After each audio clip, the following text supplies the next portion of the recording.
Bwana Yesu asifiwe wapendwa. Ni siku nyingine tena. Tunaendelea na ile somo letu la jina lenye maana. Jina lenye maana. Ila leo tutakuwa tofauti kidogo tu, ambako tutazungumzia habari zako, habari zangu, habari za kila mtu. Leo tutaenda zaidi sana kwa mtu ule wa ndani. Jina lenye maana. Kumbuka usisahau hilo. Basi na tuombe. Mtakatifu Baba mbinguni, asante Bwana kwa ajili ya neema zako na rehema zako na upendo wako ajabu Mungu mbinguni. Tazama Bwana, muda tena mwingine na siku nyingine tena umetufanyia hii siku Bwana, ili tuje mbele zako Mungu mbinguni. Tunaomba ukatulehemu na kusamehe Bwana pale ambapo tumekosea Yesu. Tunaomba ufute majina yetu Bwana kwenye kitabu cha hukumu, andika majina yetu kwenye kitabu cha uzima wa milele. Mungu, tutakapoenda kujifunza hili somo tena, hii episode ya 3 ya Mungu. Naomba Bwana kwa jina lako takatifu ukatubariki, ukatutakase na ukatulehemu Mungu mbinguni. Asante Yesu Bwana kwa ajili ya neno lako. Lakini pia naomba Roho Mtakatifu akatufundisha, akatufunue tupate kuelewa na maandiko Mungu mbinguni. Asante Bwana, Yesu mwako kana upako wa kuwafungua watu wako na watumishi wako mbalimbali. Asante Mungu katika jina la Yesu. Amen. Wapenzi, kama tulivyosema kwamba leo tutakuwa tofauti kidogo, lakini tunajaribu kuangalia huyu mtu wako wa ndani huyu. Kuna jina amepewa. Kuna jina amepewa. Mtu wako wa ndani, nazungumzia nafsi yako. Kuna jina imepewa. Asa hili jina hili, kumbuka, tunapotoa majina tunatoa katika mwili, lakini yanafanya kazi katika nafsi. Lakini tunazungumzia kabisa kwamba hili jina huyu mtu amepewa la moja kwa moja kutoka kwa Mungu mwenyewe au kutoka kwa shetani mwenyewe moja kwa moja.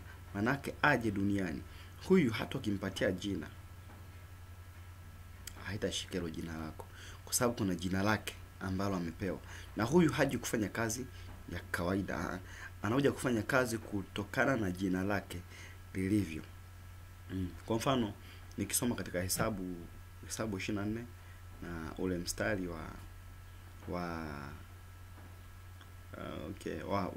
mstari wa 17, nafikiri tuanzie tu hapo. Inasema, namuona lakini si sasa, na mtazama lakini si karibu. Nyota itatokea katika Yakobo, na fimbo ya enzi itainuka katika Israeli. Nayo itazipiga pembe za Moabu na kuwavunja wana wote wa Ghasia. Inasema, namuona lakini si sasa, na mtazama lakini si karibu. Nyota itatokea katika Yakobo, na fimbo ya enzi itainuka katika Israeli. Nayo itazipiga pembe za Moabu na kuwavunja wana wote wa Ghasia. Kumbuka tuko kwenye episode ya 3. Season 1, bado tuko season 1 lakini episode ya 3. Sasa hapa Mungu anazungumzia habari za, actually ni habari za Yesu. Alikuwa anatabiri, huyu Balaam alikuwa akitabiri habari za Yesu sana. Wakati tabia wana wa Israeli, lakini kutokea kwa wana wa Israeli, kutokea zile kabila 12 za Yakobo, ndipo Yesu alipotokea huko. Itatokea katika Yakobo. Anasema nyota itatokea katika Yakobo. Nyota itatokea katika Yakobo. Hasa kama ni nyota kweli ya kawaida, ndio maana hebu tusikizane vizuri kidogo, twende vizuri tuelewe. Kama ni nyota, kama nyota ya kawaida hii, inaweza ikazipiga pembe za Moabu, au ikavunja wana wa Ghasia, yani ikawashughulikia kiasi hiki. Nyota tu kutoka ile ya mbinguni unayoiona, ile ya angani unayoiona ile nyota, hapana. Manake hapa alikuwa anaongea kwa lugha ya kinabii. Ndio maana tunaposema atazipiga pembe za Moabu. Kuzipiga pembe za Moabu, nazungumzia pembe za, manake nyota ile ina pembe, ina pembe almost. Tunapozungumza habari za roho sasa, tutazungumzia nyota ulimwengu wa roho kama kusikia nyota yako sijui imeibiwa sijui, hebu tunazungumza hizo habari. Nataka nizungumzie habari ya nyota yako, lakini hiyo nyota yako ni nafsi yako. Nafsi yako. Tunazungumzia habari ya nafsi ya kwako wewe. Kwa sababu roho ni ya Mungu, itarejea kwa Mungu. Roho haitendi dhambi, bali nafsi na mwili ndio vitapata adhabu. Lakini roho ni ya Mungu. Mtu ni nafsi, mtu ni roho, mtu ni mwili. Hapana, sio hivyo. Ila tunazungumzia habari za nini? Za nyota yako ambayo ni nafsi yako wewe. Nyota yako ambayo ni nafsi. Tuzungumza habari za roho yako. Tuzungumza habari za nyota yako wewe. Nyota yako wewe ambayo ni nafsi yako hapa sasa. Hapa alikuwa anaona nafsi ya Yesu.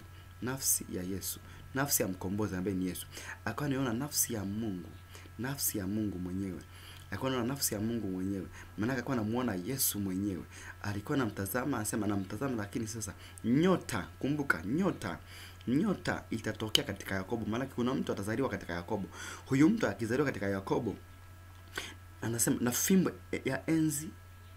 ya enzi itainuka katika Israeli. Maana akizaliwa katika Yakobo na akazaliwa katika Israeli, maana fimbo ya enzi itainuka hapo ndipo itakapoinukia fimbo ya enzi, ambapo na ndio maana unaona wana wa Israeli kwa na vita sana kubwa sana. Sasa hapa tutoke huko tuje hapa habari za jina la nafsi yako, jina la nyota yako, jina la nafsi yako. Ndio tunapota tuongelee hapa hizi habari kwamba namuona lakini si sasa, na mtazama lakini si karibu. Kumbe jina lako linaweza likatazamwa, jina lako linaweza likaonwa kutokea ukiwa mbali. Jina la nyota yako, jina la nafsi yako linaweza likaonwa tokea ukiwa mbali. Na mashindano makubwa huwa hapo kwenye nafsi na mwili, hasa kwenye mwili. Lakini nafsi yenyewe, mwili ukishinda sawa, roho akishinda sawa, yeye nafsi hana shida. Yeye nafsi popote utakapompeleka atakaa. Roho ikishinda basi atakaa na roho, lakini mwili ukishinda atakaa na mwili. Kumbuka mwili hauokoki, hauna haja kuokoka mwili. Na roho haiteswi. Kumbuka roho ni ya Mungu, inamrudia Mungu mwenyewe. Inoteswa ni nafsi yako wewe ambayo haifi. Kwa hiyo kwa sababu huyu hafi nafsi, roho hafi nafsi. Kwa hiyo maana yake nini? Maana yake huu mwili ndio unaopata taabu. Huu mwili hauja kuokoka na utakuja kuokoka. Huu mwili hautaenda mbinguni, ila isipokuwa sasa tunazungumzia habari za jina la nafsi yako hapa. Tuacha na vitu vingine kabisa hivyo, na nataka tu tuzungumzie habari ya jina la nafsi yako, jina la nyota yako. Ukisikia watu wanasema nyota yako, manake ni nafsi yako, sio kitu kingine zaidi. Usifikirie kitu kingine, ni nafsi ya kwako, na inaweza ikasomeka, inaweza ikaonekana kama ambavyo aliona huyu mtu, akaiona huyu Balaam, tena alikuwa ni mchawi, lakini akaiona tokea mbali, akasema naitazama lakini si karibu. Nyota itatokea. Sasa iko hivi, tunaenda kwenye negative ways.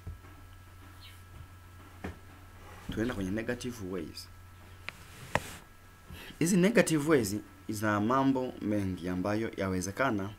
Nisikiza kwa makini, tunaenda kidogo tu, tutaelewana vizuri hapo mbeleni, na nitaka tujikite kidogo hapa, alafu tuelewe Mungu anamaanisha nini hasa anapokuwa anazungumzia habari za nyota, habari za jina la nyota yako, habari za jina la nyota yako, anazungumzia nini sana. Tunapokuja kwenye habari za Mungu kuzungumzia hili jambo, mimi nimekwambia tunaenda kwenye negative ways, kwa sababu kuna positive ways, lakini kuna negative ways. Sasa hizi hapa tutaenda kwenye negative kwa sababu niko kwenye hii episode hii, niko kwenye hii season ya kwanza. Kwa hiyo sasa hebu tuisome kama ifuatavyo. Namuona lakini si sasa, na mtazama lakini si karibu. Nyota itatokea katika ukoo wako. Kuna mtu atatokea katika ukoo wako. Na fimbo ya enzi itainuka katika familia yako. Manake cha kwanza, kuna hii nyota itakayotokea katika ukoo wako. Kumbuka nyota hata nyota tu za angani zile za mbinguni za angani huko, hizo nyota zina majina. Kumbuka. Sasa sembuse nyota ya mtu ikose jina, haiwezekani. Kwa hiyo anasema nyota itatokea katika ukoo wako, na fimbo ya enzi itainuka katika familia yako. Inasema nayo itazipiga pembe za ukoo wako, itazipiga pembe za nchi yako, itazipiga pembe za dunia yako, na kuwavunja wote wasifanikiwe, na kuwavunja wote wasifanikiwe, na kuwavunja wote, manake wanakuvunja miguu, unavunjwa mikono usishike, unavunjwa miguu usienende katika hatima yako, unavunjwa usinende katika haki yako ya kukupatia fedha, kukupatia uchumi, kukupatia mke, kukupatia mme, kukupatia kazi, manake unavunjwa. Na hiyo nyota itatokea. Mila mtavunjwa, nyota inatokea. Kumbuka hii nyota inatokea kwa nini? Kwenye ukoo wako. Na fimbo ya utawala wake inainukia kwenye familia yako. Sasa kumbuka, twende tu nyuma turudi mbele. Si semi kwa ubaya, lakini tumwangalie Idi Amin. Yule jamaa na ukoo wake, kumbuka. Ana familia yake, kumbuka. Sasa kama angekuwa mtabiri angesema na mtazama, lakini si sasa. Manake mtabiri ambaye angetabiri miaka mingi iliyopita nyuma. Na inasemekana pia ujamaa kweli alizaliwa kwa kutabiriwa. Na kwa mganga wa kienyeji, sio ni mama yake alikuwa ni mganga. Sijajua, ila mmoja wa wazazi wake alikuwa ni mganga wa kipepo. Kwa hiyo haya anatabiriwa. Na mtazama lakini si sasa. Namuona lakini sasa, namtazama lakini si karibu. Nyota itainuka katika ukoo wake Idi Amin. Na fimbo ya enzi yake itainuka katika familia yake. Manake wanatabiri wazazi wake sasa hapo. Nayo itazipiga pembe za ukoo, itaivunja nchi ya Uganda na kuitikisa dunia. Ataitwa Idi Amin dada. Samahani sana, na natoa tu mfano. Kwa hiyo msije mkajisikia vibaya sana. Na hata tukizungumzia habari za kina Benito Mussolini, tukizungumzia habari za kina Adolf Hitler, ni hivyo. Ni hawa watu sio hawakuwa kawaida. Hawa watu hawa, kumbuka, na usifikiri kila mtu anaweza akaokoka. Usifikiri kila mtu anaweza kumsikia Mungu wako. Kuna wengine wamekuja kwa ajili hiyo kazi. Amekuja alete maafa tu. Amekuja alete maafa, lakini kumbuka wakati huo yeye anapambana ulimwengu wa giza, Mungu naye na watu wake anapambana na ulimwengu wa roho, ulimwengu wa mwanga, ulimwengu wa nuru, sio wa mwanga, wa nuru. Sababu hata mwanga ulizokaa gizani, lakini nuru haiwezi kukaa gizani. Sasa tutazungumzia habari za hawa watu. Kumbuka, tusiende mbali. Jina lenye maana. Sasa uone jinsi ambavyo jina linabeba maana. Jina linabeba maana ya kila kitu, maana ya jambo ambalo ukitaja tu Adolf Hitler, maana yake tunaielewa. Nini kinakuja kwenye kichwa chako? Tukitaja tu habari za Idi Amin, unaelewa kinachokuja kwako ni nini. Kwa hiyo kumbe kuna maana ambayo ipo katika hayo majina. Sasa hii ni nyota imetoka kwenu. Na hii nyota hii, yawezekana mko vizuri na Mungu sana, lakini sasa shetani akaweka vitu vyake mle. Akasema hapana. Sasa na mimi katika huu ambao una vitu vya kimungu ndani. Sasa na mimi nampeleka mtu, naipeleka hiyo nyota ya huyu mtu, na naipa jina.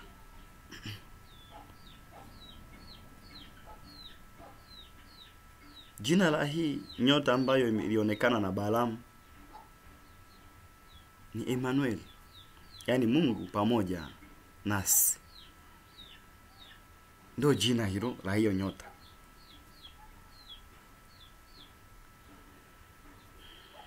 Sasa anaposema atazivunja pembe za Moabu, vunja pembe za Moabu, vunja pembe za Moabu, maana yake kuna nyota zingine za watu ambao zitavunjwa. Kuna nyota za watu wengine ambao zitapiganishwa na pembe zao zitavunjika. Sasa tusiende mbali, najua sitaki kuingia ndani sana, maana nikiingia ndani sana yawezekana tusielewane vizuri. Lakini tunazungumzia habari za jina lenye maana, sawa? Jina lenye maana. Sasa jina lenye maana hili inawezekana likawa baya au uzuri, lakini hapa tunazungumza habari za jina ambayo halina uzuri wowote. Haya, hata kwa hiyo inawezekana kutabiria kwamba kwenye familia yako kuna mtu atazaliwa bwana. Na kila mtu hapa anaelewa kwenye familia kuna mtu ashakuzaliwa ambaye inawezekana kaitikisa nchi vibaya mno. Akatikisa ukoo vibaya mno. Iwe ni kwa ujambazi, iwe ni kwa habari za mauaji, yani alikuwa yawezekana kwa ni kiongozi fulani kwenye lenki fulani kuwa muasi, uko anaua watu. Kumbuka hata hao viongozi wa nchi za Kongo ambao wanapigana vita na serikali ya Kongo au kumbuka wana familia zao. Unasikia Joseph Kony kipindi hicho. Ukitaja tu Joseph Kony unaelewa nini maana yake. Unaelewa nini maana yake? Maana yake ni nyota ambayo ilitokea kipindi hicho. Na kama ilitokea kipindi hicho nyota hiyo, laiti kama hawa watu wangejua hiyo ni nyota ambayo itakuja kuleta uharibifu katika Uganda, ileta uharibifu katika kanda yote ya maziwa makuu hii, italeta uharibifu mpaka kule Afrika ya Kati kule. Wasingeruhusu. Yaani hata mama mtu mwenyewe tu angeweza kumuua huyo mtoto. Laiti kama hawa wazazi wangejua kabisa kwamba huyu Idi Amin atakuwa 1 2 3, wangeweza kumuua kabisa, kwa sababu ni nyota ambayo ilikuwa sio nzuri. Ilikuja kwa ajili ya kuangusha, kwa ajili ya kuua, kwa ajili ya kuteketeza kile kitu ambacho ni cha kimungu. Maana tunazungumzia hapa habari, mimi nazungumzia habari za jina lenye maana. Jina lenye maana. Kwa hiyo kuna muda mwingine jina la huyo mtoto unaompatia lazima ujue kabisa limetokana wapi. Limetoka kwenye mizimu au limetoka kwa Mungu. Full stop. Jina lenye maana. Jina lenye maana. Sasa hapa tunazungumza habari za nyota yako sasa. Jina la nafsi yako, jina la nafsi yako ambayo ni nyota yako. Jina la nafsi yako ambayo ni nyota yako. Kumbuka, Mungu Baba, Mungu Mwana, Mungu Roho Mtakatifu. Roho Mtakatifu anasimama kama nafsi, lakini Yesu Kristo anasimama yeye mwenyewe kwa jina lake kama nafsi. Ni Mungu mmoja, nafsi tatu. Mungu mmoja, nafsi tatu. Lakini Yesu anaweza kusimama kama Roho Mtakatifu huyo, akasimama kama Mungu huyo, akasimama kama Yesu mwenyewe. Kwa hiyo hata Roho Mtakatifu anasimama kama Mungu moja kwa moja. Hakuna cha Mungu mdogo hapo. Anasimama kama Mungu moja kwa moja. Kwa hiyo tunazungumza habari ya nafsi. Nafsi ya jina la Yesu, Roho Mtakatifu. Nafsi ya jina la Yesu, Roho Mtakatifu. Nafsi ya jina la Yesu, Roho Mtakatifu. Yesu ni jina la Mungu Baba, sio jina la Yesu. Ni yeye alilisi. Sasa jina la Yesu maana yake ni Emmanuel, Mungu pamoja nasi. Kwa tunaiangalia hii nafsi ya Mungu, nafsi ya Mungu. Nafsi ya Mungu ndio hii ambayo Balaamu aliona. Sasa hata sisi hapa tunaangalia sasa nafsi ya huyo, jina la huyo mtu aliye naye. Nafsi ya jina hilo unataka kuitoa, nafsi yake. Jina la nafsi hiyo. Nimekutajia mifano ya watu kusudi ujue kabisa kwamba kuna baadhi ya watu walizaliwa wakitabiriwa kabisa. Kuna watu leo hawataki hata kumuona Putin kabisa. Yaani light kama kule Ukraine wangejua kabisa kwamba huyu jamaa huyu, kama angetokea tu mtu kule Ukraine tu akajua kwamba baada ya miaka 5 kuna mtoto atazaliwa anaitwa Putin, haki ya baba, wangemtafuta wakamuua mapema. Wangemtafuta wakamuua mapema kabisa, wakamsambaratisha. Lakini hawakujua. Sasa nini? Nafsi yake. Nafsi ile jina. Na ndio maana nakwambia kuna mtu anazaliwa afu mnamchukulia kawaida sana, mnamchukulia poa sana, lakini huyu atakuja kuitesa dunia mpaka wewe mama uliyemzaa utashindwa kujua ilikuwa. Yaani mpaka wewe mwenyewe utatamani ufe. Utatamani umrudishe tumboni, muulie tumboni. Ataitikisa dunia vibaya mno. Tena kwa mabaya ya ajabu. Atasumbua familia, atasumbua ukoo, atasumbua nchi, atasumbua dunia. Lakini sio yeye. Jina limeaksi. Jina limeaksi. Na kwa ishara kama hiyo, manake anapoanza kukua ndipo matendo yale jina yanaanza kuonekana. Matendo yale jina yanaanza kuonekana. Kama ni hasira zinaanza kuonekana. Sasa kwa haraka tu.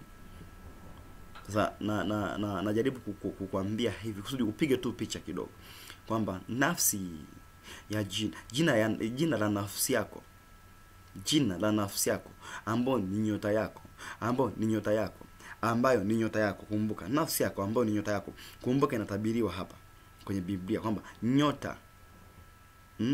nyota itatokea katika Yakobo. Sasa ni mtu kwani itokea nyota? Aitokea mtu. Na huyo mtu alitwa Emmanuel, Mungu pamoja nasi. Maana yake Mungu pamoja na wanadamu. Sasa hebu tuelewane vizuri.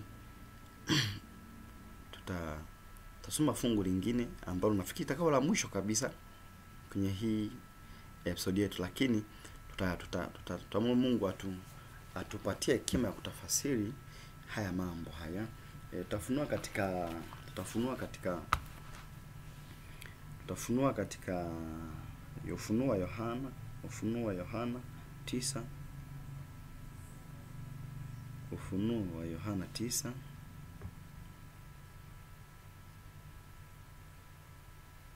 Ufunuo wa Yohana 9.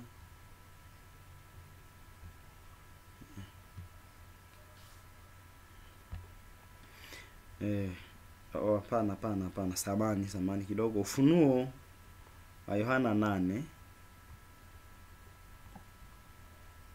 Ufunuo wa Yohana 8 na ule mstari wa 11. Ufunuo wa Yohana 8 na ule mstari wa 11. Ufunuo wa Yohana 8 na ule mstari wa 11. Ufunuo wa Yohana 8 na ule mstari wa 11. Nasema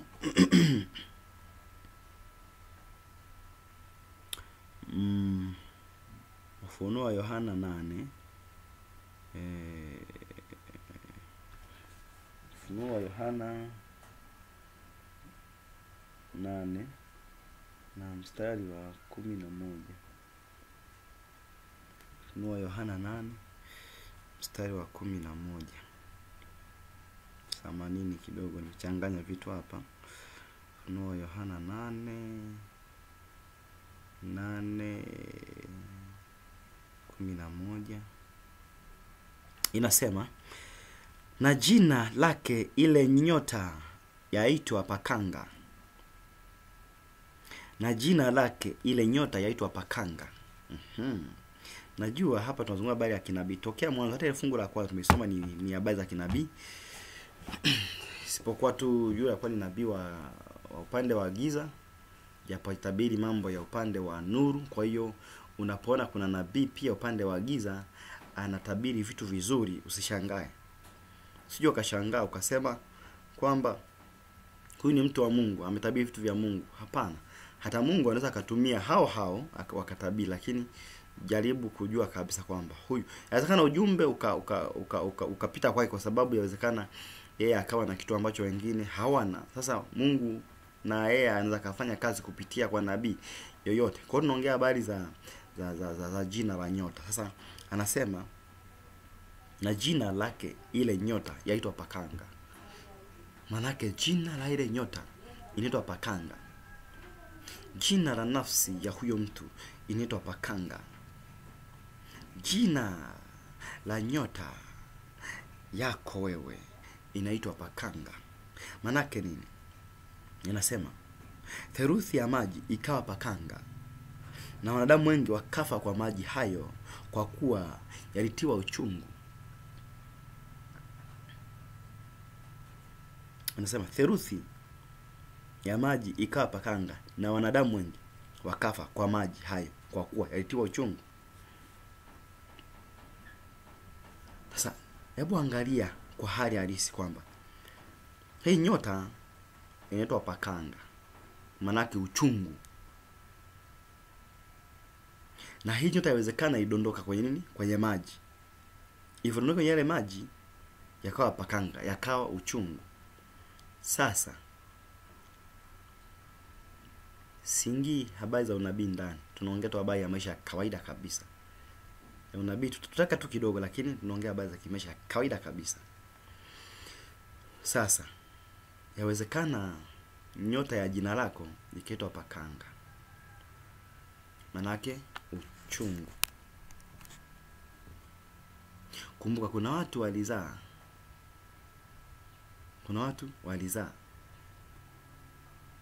na akawapa majina watoto wao, walizaa kwa uchungu sio kifani.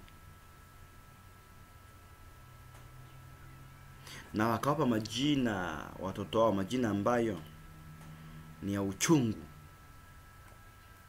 Kwa maana yake wewe kila unapoenda panakuwa ni pachungu kwako. Biblia inasema wanadamu wengi wakafa kwa maji hayo, kwa kuwa yalikuwa machungu, yana uchungu, yalitiwa uchungu.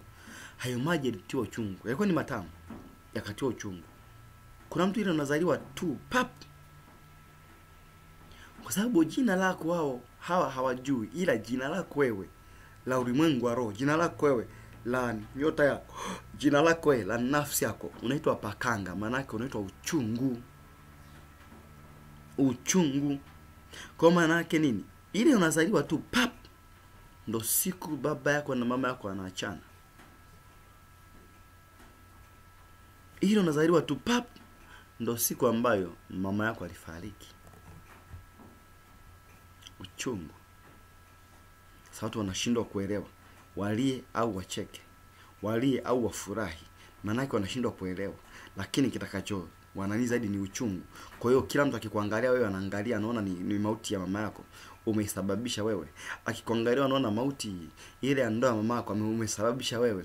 Anaona ni uchungu tu, ni uchungu tu. Maana yake wewe kumbe unaitwa Juma, unaitwa Yohana, unaitwa Ana, unaitwa jina lote, lakini ni mifano ya majina. Lakini jina la nafsi yako linaitwa Pakanga, linaitwa uchungu. Na wewe uliona, utabiriwa tokea mbali kwamba siku utakayozaliwa ndo siku ambayo mama yako atafariki.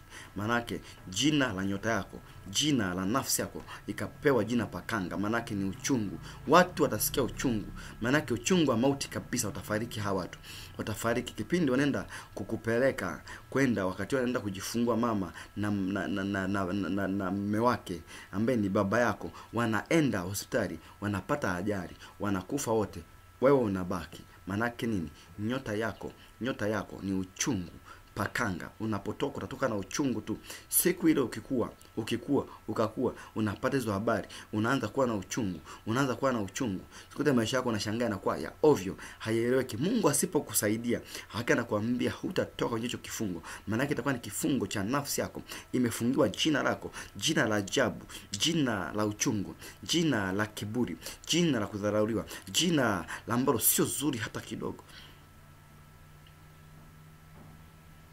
Kwa hiyo jina hilo likiingia kwenye familia inaleta uchungu. Likiingia kwenye kazi inaleta uchungu. Likiingia kwenye nchi inasambatisha nchi. Jina uchungu linaua imani za watu. Likiingia kwenye kanisa linasambatisha kanisa. Je, kuona mtu anaingia kwenye kanisa na kanisa lote linasambaratika? Mtu anaingia kwenye kanisa ndio anakuwa chanzo cha kuwa kanisa. Nini? Nafsi yake. Uliza jina la nafsi yake. Usimwone kwa sababu anaitwa Edward, kwa sababu anaitwa Seba, kwa sababu anaitwa Seti, kwa sababu anaitwa jina lote. Angalia sana nafsi, jina la nafsi yake. Unapoona haya mambo, lazima uingie ndani kabisa, ndani zaidi, uangalie ndani zaidi. Nafsi ina jina gani nafsi yake? Kwa hiyo kumbe tunaona nyota hii inaitwa pakanga, iko inaitwa uchungu.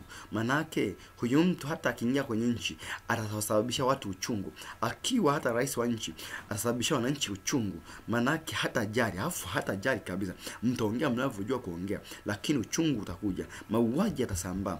Kila kitu kitakuwa cha ovyo. Wasiojulikana watakuwa ni wengi.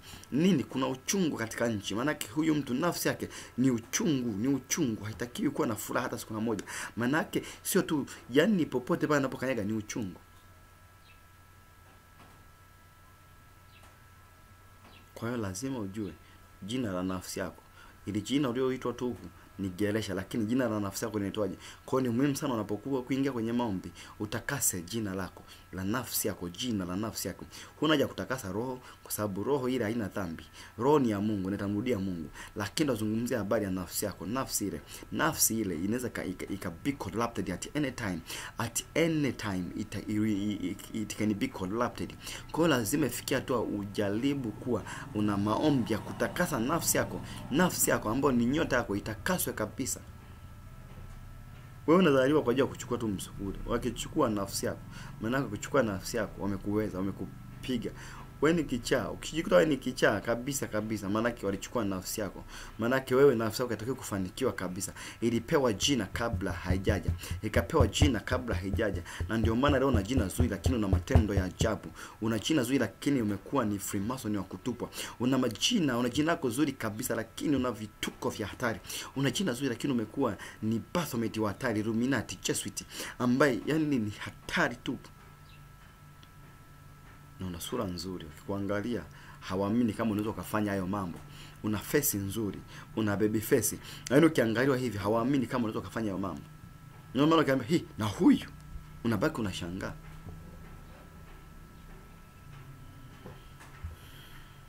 Nini? Nafsi yako ilipewa jina la uchungu. Lazima uelewe hili jambo. Na ndio maana katika Biblia pia, afika katika kitabu cha Ezekiel na hisi kitu kama hicho, inasema nafsi yako ilichukiwa siku ile uliozaliwa. Yaani siku ile unazaliwa, nafsi yako ilichukiwa. Sasa kama ilichukiwa nafsi yako, ilichukiwa, maana yake nyota yako ilichukiwa. Unategemea nini? Unategemea kuja na jina zuri? Haikuja na jina zuri, na ndio akaichukia tokea hapo. Walichukia tokea hapo. Haikuwa na jina zuri hata kidogo. Nafikiri Ezekiel 1 kama mstari wa 6 hivi. Hebu nitakutafutia. Lakini Biblia inasema nafsi yako ilichukiwa siku ile uliozaliwa. Siku ile unazaliwa nafsi yako ikachukiwa. Nini? Unafikiri kwa na jina zuri? Watu nachukia majina. Ukitaja jina fulani nachukia ndani ya moyo wangu. Ukitaja jina fulani nakumbuka mbali. Ukitaja jina fulani nalia. Ukitaja jina fulani nachukia kabisa. Nini? Ni kwa sababu hilo jina sio zuri. Halikubeba maana nzuri kwangu. Kwa hiyo elewa kidogo. Leo niko serious kidogo. Tasameana, lakini najaribu kuambia nafsi yako inawezekana ina jina ambalo sio zuri. Tumeona nyota hii ikwenda pakanga na kwa hali halisi maana yake inasema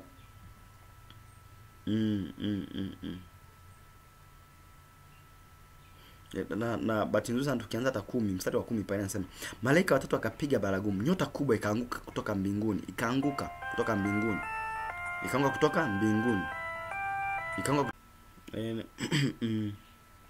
Hii inasema tukianza 10 hapa inasema malaika watatu akapiga baragumu, nyota kubwa ikaanguka kutoka mbinguni iliyokuwa ikiwaka kama taa, ikaanguka juu ya theluthi ya mito na juu ya chemchem za maji.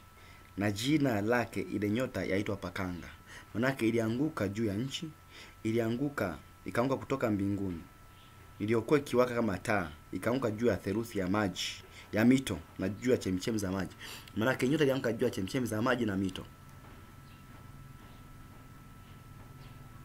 Juu ya chemchemi za maji na mito. Sasa katika hii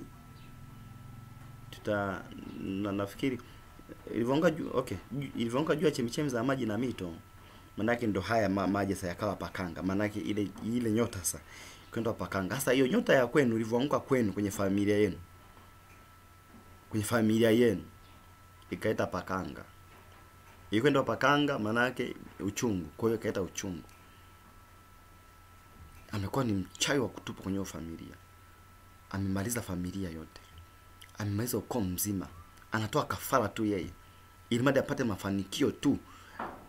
Ila ameanguka kutoka wapi? Mbinguni. Sio mbingu ya Mungu. Kuna mbingu hii. Kumbuka shetani hayuko kuzimu, huko chini, hayuko chini. Huko chini wanaendaga tu, lakini yuko angani kwenye mbingu zile kuna zile mbingu za kipepo ambazo mara nyingi zile mbingu. Na tutaje kufundishana siku nyingine kusizabaya. Sasa hii nyota ni shetani mwenyewe. Hii nyota ni mapepo yenyewe. Hii nyota maana yake kuna pepo likaja kwa njia fulani. Kuna pepo, yani kuna mtu kimwangalia kwa matendo anayofanya unajua huyu ni pepo kabisa moja kwa moja. Kuna pepo anza kaja akaitwa kabisa kwenye familia yenu. Akapitishwa pale na akazaliwa kabisa kama mtu. Kumbe ni pakanga, kumbe ni uchungu. Na ndio siku alipokuwa anazaliwa kuna vitu vikaa ovyo. Lakini tunazungumza pia na wewe ambaye yawezekana ukawa sio pepo, lakini ukawa ni mtu kabisa wa kawaida. Lakini nyota yako ikapewa jina. Ikapewa jina na nani? Yawezekana ikapewa jina na wachawi, kwa sababu alikuona kabla hajazaliwa. Ikapewa jina na mizimu. Kusudi itoke na hilo jina. Hata kama wangetoa majina mengine, itakataa majina, itatoka na hilo jina. Maana hilo jina uliopewa ni uchungu. Kwa hiyo wewe maisha yako yote ni uchungu. Na ndio maana mtu anapewa jina la maneno, ni maneno asubuhi mpaka jioni. Unajua huyu nafsi yake ina jina la maneno. Hata kama sio kawaida, lakini ina jina la maneno. Kwa hiyo lazima uangalie sana haya mambo. Lazima utafakari kwa undani haya mambo. Nafsi yako ina jina gani? Nafsi yako ina jina gani? Huku kutokana na jina la furaha kweli, lakini nafsi yako ikawa na jina la pakanga, ikawa na jina la uchungu. Sasa wapendwa watazamaji na wasikilizaji, nashukuru kwa ajili ya hiki kipindi, na namshukuru Mungu kwamba amezidi kunipatia nafasi ya kuwasiliana na nyinyi pia na kuongea na nyinyi kuhusu habari za Mungu. Lakini tutaendelea kwenye episode inayofuata, na kwenye kipengele hiki hatutaondoka, kwa sababu nataka tuchimbe ndani zaidi kidogo. Kwenye hiki kipengele hatutaondoka. Tutachimba ndani kidogo kusudi tuelewe kabisa hata hao manabii wa uongo mnaowaona hao, kuna nini, yani ilikuwaje. Kuna watu ambao ni mapepo kabisa, ni manabii ya kipepo yapo. Sasa ndo tunahitaji kuchimbia ndani ujue kabisa huyu mtu nyota.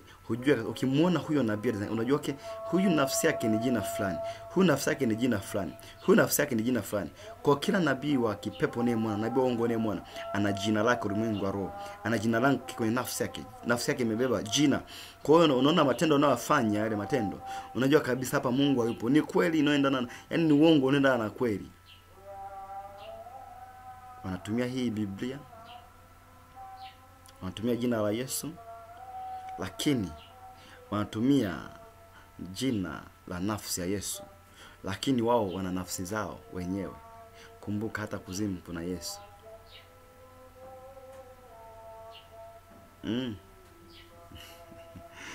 Kwa hiyo tutajaribu kufundishana ili kusudi hata nabii unayemuona nabii, kama ni mtoto wako, kama ni familia yako, nahitaji kusudi tukija kufundishana utajua kabisa kumbe huyu yawezekana bahati mbaya katika hali yangu ile ya kuzinizini nje, mbegu zangu zikachukuliwa, zikaenda kutengenezwa mtoto ulimwengu wa roho, zikaletwa, zikaenda kutengenezwa na yani manake DNA za kichini zikaletwa. Kumbe huyu mtoto katika hali yangu za kujichuachua, kufanya masturbation kila mara kwa mara, na watoto wengi kule kuzimu. Sasa hawa watoto ndo wanaletwa pia kwa upande wangu, kwa sababu wana DNA zangu, kwa hiyo wana haki ya kuja kwangu, na ndio hawa wanaosumbua dunia saizi, hawa watoto hawa. Kwa hiyo hawa watoto ni mapepo. Kwa hiyo utaelewa kama mtoto wako ni pepo au sio pepo kupitia hii. Utaelewa kabisa kwamba okay, nafsi yake ikoje ndani. Huku kweli ana mwili wa nyama, lakini nafsi yake ina jina tofauti. Nafsi yake ina jina tofauti. Kwa hiyo tutaelewa baadaye. Kwa hiyo tutaelewa tu kila kitu. Kwa hiyo Mungu akubariki sana na Mungu akutakasa, Mungu akuinue. Kwa hiyo unapoingia kwenye maombi utaomba kutakasa nafsi yako. Damu ya Yesu ipenye takase nafsi yako. Cha kwanza lazima uombe rehema kwa ajili ya kuzaa mtoto, ukampatia jina ambalo Mungu hakutaka umpatie au jina ambalo liko sio zuri, lakini pia uombe maombi ya kutakasa nafsi yako. Maana nafsi yako itakasike, nafsi yako iwe safi. Mungu aweze kukutumia vinginevyo ambavyo shetani anataka kukutumia. Mungu akubariki katika jina la Yesu. Amina.